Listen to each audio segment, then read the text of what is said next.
Hey guys, and welcome to this video where I'm going to be showing you how we trellis our tomato plants. So our tomato plants are growing in our high tunnel, and if you caught that video on the high tunnel where we grow our tomato plants or our do-it-yourself greenhouse, you are going to see how much bigger they are now.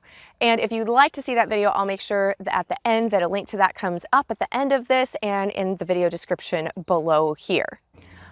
I found this system offers the most support and the most versatility, and also is the cheapest option. I'm also a frugal-minded person, and I like it because I can remove this trellis system in the fall after my tomato plants have all died and rip out the tomato plants without being encumbered by having a permanent trellis system in the same spot. And then I can grow some of my winter crops inside here in the off-grid greenhouse, our high tunnel, that don't require trellising.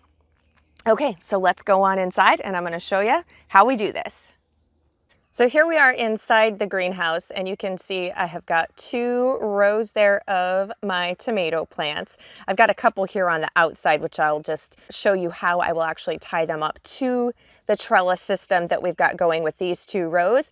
But at each end of the row, I have got my metal T-post. With the length of these rows, which is about 20 feet, I don't always put a center post in. You can if your rows are really long, but I just have the posts at each end of both the rows. So one of the things you'll notice is the angle of the metal T-posts. You want to have them so that they're angled going at a diagonal outwards, because as you tie all of these tomato plants onto these guide wires and make your trellis system, as they grow and develop, the weight of them is going to naturally pull that post inward. So if you can pound them in so that they're at an outward angle, it's going to be better and they'll be more supportive as that growing season goes on. So I simply just take, this is the wire, and I just wrap it around, and you want to make sure that you've got it around these little knobs, because if you just have a smooth pole, the wires have a tendency to go down, so they catch here on this knob. And so I will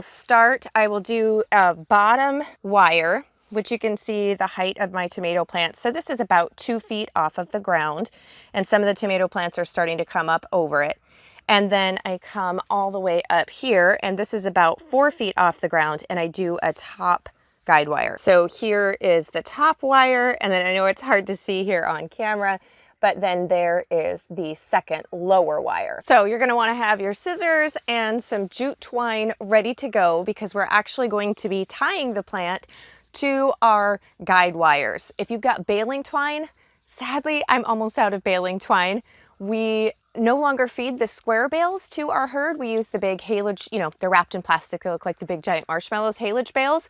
I tell you what, I think I'm gonna have to get a few square bales this year just so that I have got some baling twine on hand. I had no idea we used it as much as we did all around the homestead until I was almost out. So if you've got baling twine, this is a great way to use it. If you don't have any baling twine, jute twine works just as well. So this is our bottom guide wire, because our tomato plants aren't super tall yet, but they're beginning to need to be trellised to something, because without the wire, I kind of have a few of these top branches already laid over top of this wire. This guy is going to start to fall over pretty soon. So on the top part, I just will let this rest and drape some of these top leaves over the top of this guide wire, but I'm not going to actually secure this tomato plant to this bottom wire, because this is going to grow quite a bit and it's going to get a lot bigger in the next few weeks. So I just want to offer it some support a little bit at the top, and then it can just continue to grow up. Where the trellising and the tying up is going to come in when they're at this small of an age is going to be more on the bottom of the plant.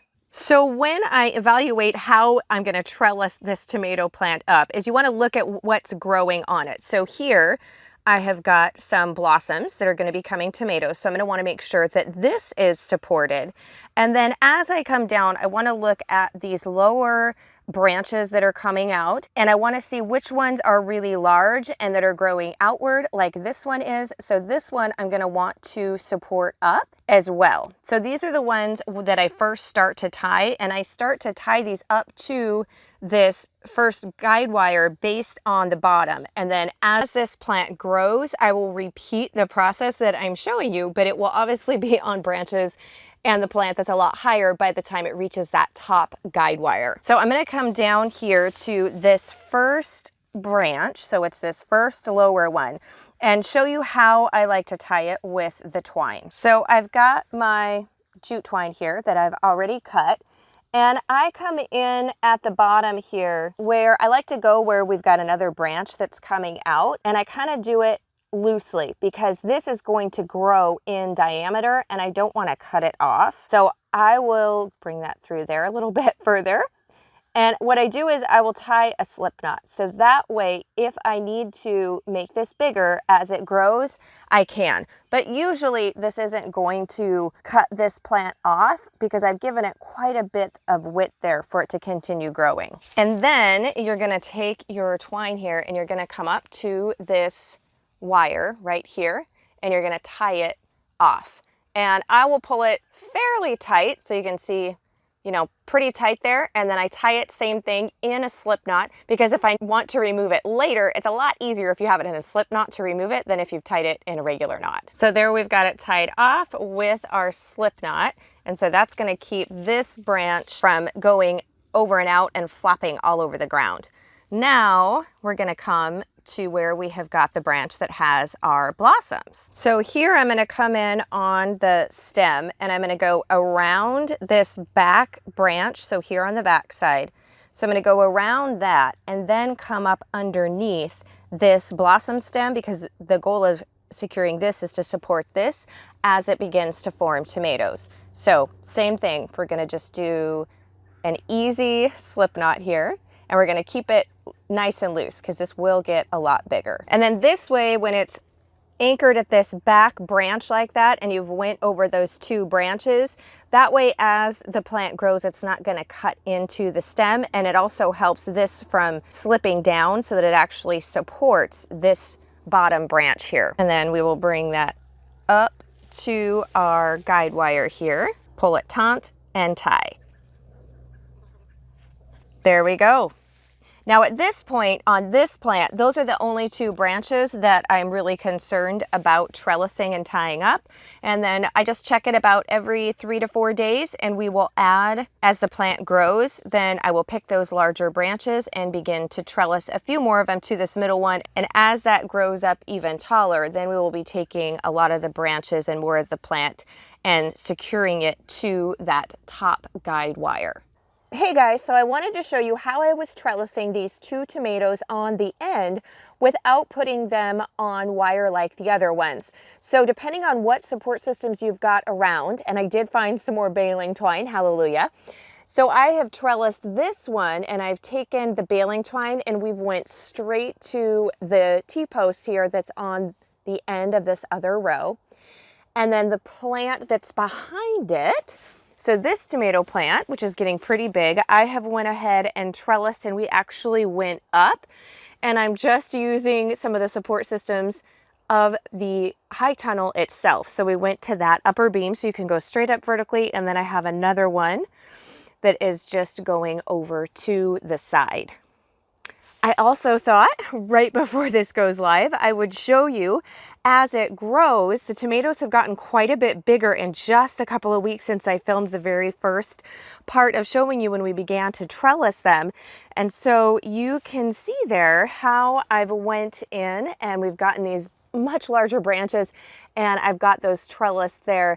And then as this guy comes up even more, it's just about getting to the point where I can tighten up to bring him up a little bit tighter there and in, so he's not sprawling quite so far out into the walkway and the aisleway. But I do like to have them where they're spread out, because you can see the breeze is starting to blow through here and they get plenty of ventilation so that I don't have to worry about fungus and that type of thing. I'm not sure if there's anything more fun than when we get to see the first baby tomatoes